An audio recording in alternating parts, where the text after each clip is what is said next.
In this video, I will give you a complete explanation of the movie Shutter Island, which was published in 2010 and is based on a novel written by Dennis Lehane. This is one of those Leonardo DiCaprio movies that almost everyone has liked, and it wouldn't be wrong to call this movie a masterpiece. There are many mistakes in this movie, but at the same time, many small details have been worked on that you will only understand after watching the movie twice. If you have seen this movie and didn't understand its ending properly, don't worry, because after watching this video, you won't need to watch any other video. The story begins in 1954 at Boston Harbor. The screen is thick with a heavy, oppressive fog, a visual representation of the confusion and mystery that is about to unfold. We see a ferry boat cutting through the choppy, gray waters of the Atlantic. Inside the ship's cramped and rusted bathroom, we meet our protagonist, Edward Teddy Daniels. He's visibly distressed, leaning over a sink and struggling with severe seasickness. He splashes water on his face, trying to compose himself while looking into a cracked mirror, a subtle hint from the director about his fractured identity. Teddy is a U.S. Marshal, or so we believe. He talks to himself, trying to regain his professional composure, telling himself, "It's just water, a lot of water." This irony becomes much deeper later in the story when we realize his traumatic connection to water. He steps out onto the deck to meet his new partner, Chuck. Chuck is played by Mark Ruffalo, and while they are supposedly partners who have worked together, there's a slight awkwardness in their interaction. Chuck is seen struggling to unholster his weapon, a small detail that suggests he isn't quite the seasoned field agent he claims to be. As they approach Shutter Island, the atmosphere turns chilling. The island is home to Ashcliff Hospital for the criminally insane. It is a fortress of stone and shadows, surrounded by jagged cliffs and the unforgiving sea. The captain of the ferry is anxious to leave, warning them that a massive storm is brewing. The heavy iron gates of the facility are guarded by men with high-powered rifles, and the tension is palpable. The guards don't look at the marshals as colleagues, they look at them with suspicion and a strange kind of pity. Upon entering the grounds, they are met with Deputy Warden McPherson. He explains the layout of the facility with cold precision. Ward A is for the male patients, Ward B is for the female patients, and the dreaded Ward C is reserved for the most violent and unpredictable offenders, those housed in a converted Civil War-era stone fort. The marshals are required to hand over their firearms before entering the main building, a protocol that Teddy finds irritating but eventually follows. They are then introduced to the head of the facility, Dr. John Cawley. Dr. Cawley is a man of intellect and apparent calm, but there is something deeply calculating in the way he speaks. He explains the reason for their summons. A patient named Rachel Salondo has vanished from a locked room without a trace. Rachel was sent to Ashcliff after she drowned her 3 children in the lake behind her home. Despite the horrific nature of her crime, she remains in a state of total denial, believing she is still at home and her children are alive. Teddy begins his investigation by looking at Rachel's cell. It is a small, barren room. There are no shoes, yet the floor is cold stone. How could a woman escape a locked room, bypass guards, and walk over sharp rocks without shoes? While searching the room, Teddy discovers a hidden slip of paper under the floor tile. It contains a cryptic message, the law of 4. Who is 67? This puzzle becomes the driving force of Teddy's obsession. As Teddy walks through the hospital, he begins to experience sharp, stabbing migraines. The lights seem too bright, and the sounds of the hospital, the clinking of keys, the distant screams, trigger fragmented flashbacks. He sees flashes of the liberated Dachau concentration camp from his time as a soldier in World War II. He sees piles of frozen bodies and the face of a German officer. These memories haunt him, suggesting that Teddy is a man deeply scarred by the violence he has witnessed. To help with the pain, Dr. Cawley offers him some white tablets, aspirin, he claims, which Teddy takes with a glass of water. The investigation continues as Teddy insists on questioning the hospital staff. He finds them uncooperative and rehearsed, as if they're following a script. When he asks about Dr. Sheehan, Rachel's primary psychiatrist, Cawley informs him that the doctor left on a ferry for vacation just after the disappearance. This convenience strikes Teddy as highly suspicious. He feels that the hospital is hiding something, perhaps a larger conspiracy involving mind control or illegal medical experiments. As the sun begins to set, the promised storm begins to lash the island. The wind howls against the stone walls, and the sea rises in fury. Teddy and Chuck are trapped. There is no way off the island now. They are invited. As the night deepens, the storm outside intensifies, mirroring the growing chaos in Teddy's mind. Teddy and Chuck are escorted to the orderly quarters to spend the night. However, sleep does not bring rest for Teddy. In the quiet darkness, he is plunged into a vivid, surreal dream. He sees his late wife, Dolores, appearing in their old apartment. The room is filled with ash and embers, and as he hugs her, she begins to crumble into ash in his hands, with water bleeding from her stomach. She warns him that Rachel Solando is still on the island, and that Andrew Lattice is there too. This dream is a crucial moment. It shows us that Teddy's drive to solve this case is fueled by a personal vendetta and deep-seated grief. The next morning, the island is a wreck of fallen trees and shattered glass. A guard informs them that the ferry won't be coming anytime soon. The storm has cut them off from the mainland completely. Teddy, fueled by the urgency of his dream and his migraines, pushes Dr. Cawley to let them interview the patients from Rachel's group therapy session. He is convinced that one of them must have seen something or knows where she is hiding. In the meeting room, the atmosphere is heavy. Teddy questions several patients, but their answers feel hollow and practiced. However, one encounter stands out. He speaks with a woman named Mrs. Kearns. When Teddy asks her about Andrew Lattice, she becomes visibly uncomfortable. While Chuck is distracted, getting a glass of water, Mrs. Kearns quickly grabs Teddy's notebook and scribbles a single word in bold letters: run. This heightens Teddy's paranoia. Why would a patient tell him to run? Is he the investigator, or is he actually the prey? After the interviews, Teddy and Chuck take a walk toward the cliffs. The wind is still fierce, and the sea below is violent. Teddy finally reveals his true motive to Chuck. He tells him that he didn't just take this assignment by chance. He sought it out because he tracked Andrew Lattice, the man who burned down his apartment and killed his wife, to Shutter Island. Lattice believes is the mysterious 67th patient mentioned in the note he found. He suspects that the hospital is performing Nazi-style brain experiments on patients, turning them into ghosts who can't feel pain or remember their pasts. He believes the island is a secret government testing ground for mind control, and he is determined to expose it. As they explore, they find themselves near the lighthouse. Teddy's eyes are constantly drawn to it. It stands isolated on a rock, guarded heavily even in the aftermath of a storm. To Teddy, the lighthouse represents the heart of the conspiracy, the place where the surgeries happen. However, the path to the lighthouse is blocked by the rising tide and dangerous cliffs. Chuck begins to question Teddy's theories, asking if it's possible that the hospital knew he would come here. He suggests that perhaps the whole missing patient case was a trap designed specifically to lure a U.S. Marshal to the island so they could experiment on him. This suggestion plants a seed of doubt and fear in Teddy. He starts to wonder if his cigarettes or the aspirin Cawley gave him are actually drugs meant to induce hallucinations. He begins to feel like the walls of the island are closing in. Every doctor's smile feels like a sneer, and every guard's stare feels like a threat.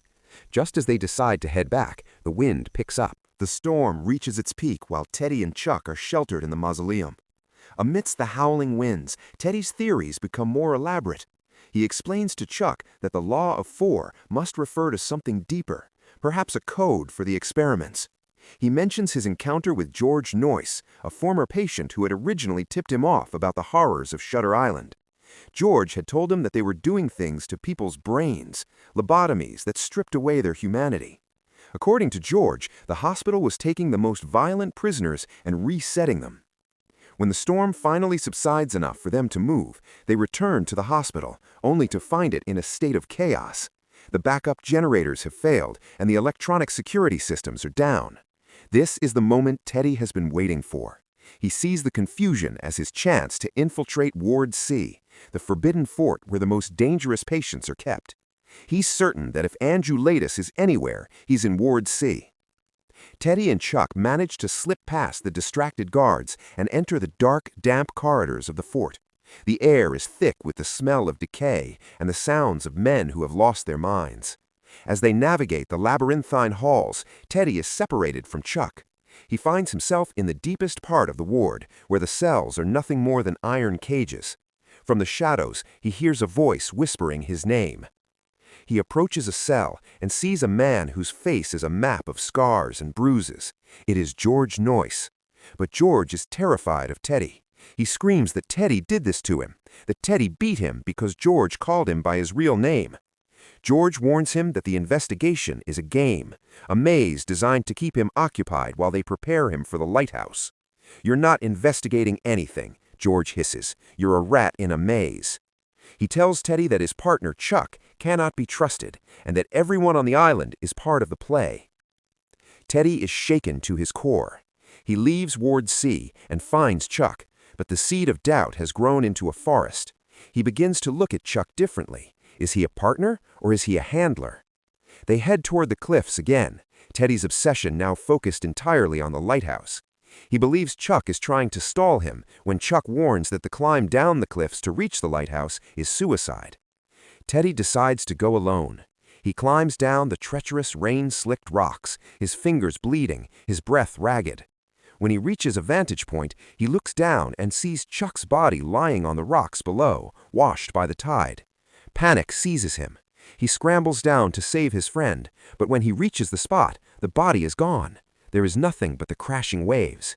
In its place, he sees a flickering light from a cave high up in the cliff face. He climbs toward the light and enters a hidden cavern. There, huddled over a small fire, he finds a woman.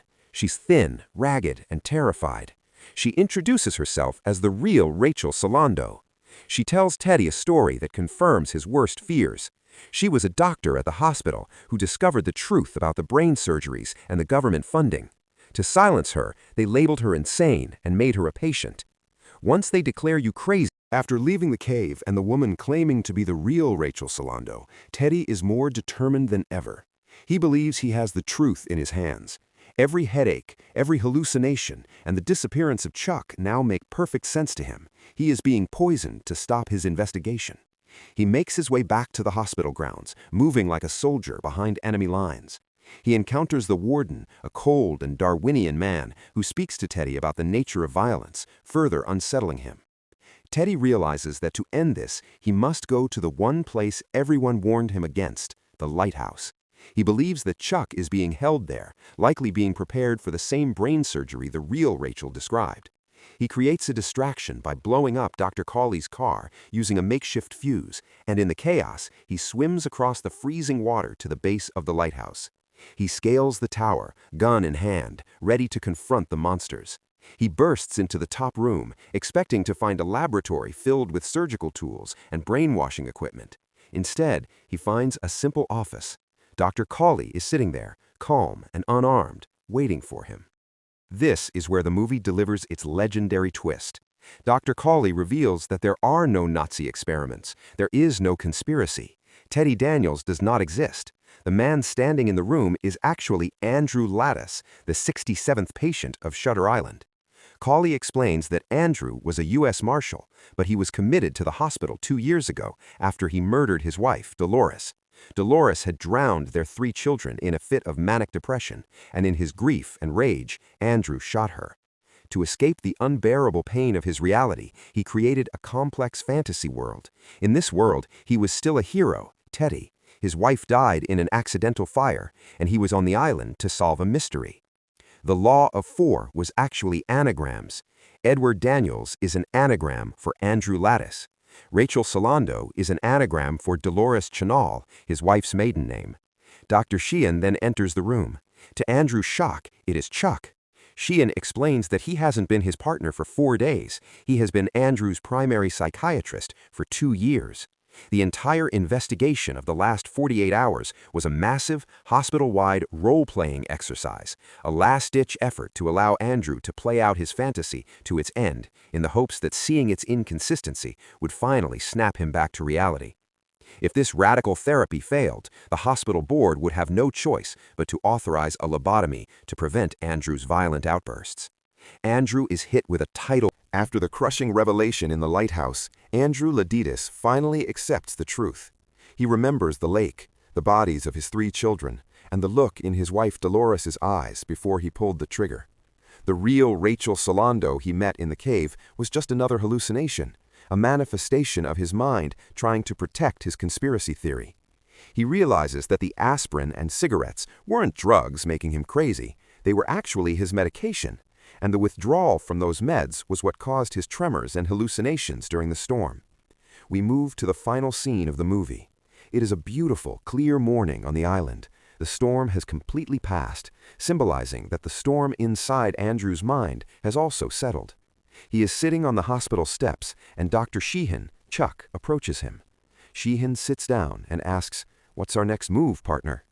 This is the ultimate test. If Andrew responds as Teddy, it means the therapy failed and he has regressed back into his fantasy. If he responds as Andrew, it means he is cured. Andrew looks at Sheehan and says, "We gotta get off this island, Chuck. Something's going on here."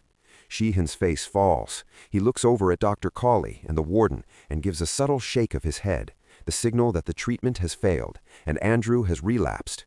The warden signals the orderlies, who begin to approach with medical instruments hidden under a towel, the tools for a lobotomy. But then, Andrew says one final thing to Sheehan that changes everything. Which would be worse, to live as a monster or to die as a good man? Sheehan freezes. He calls out Teddy, but Andrew doesn't look back. He calmly stands up and walks toward the surgeons. This final line reveals the true tragedy. Andrew was actually cured. He remembered everything. However, he realized that living with the knowledge that he failed to save his children and killed his wife was a pain too great to bear. He chose to pretend he had relapsed so that the doctors would perform the lobotomy. By undergoing the procedure, he would die as a good man, the brave Marshal Teddy Daniels, rather than live as a monster, Andrew Laditis, the man who lost everything. The movie ends with a haunting shot of the lighthouse, leaving the audience to reflect on the thin line between sanity, grief, and the mercy of forgetting.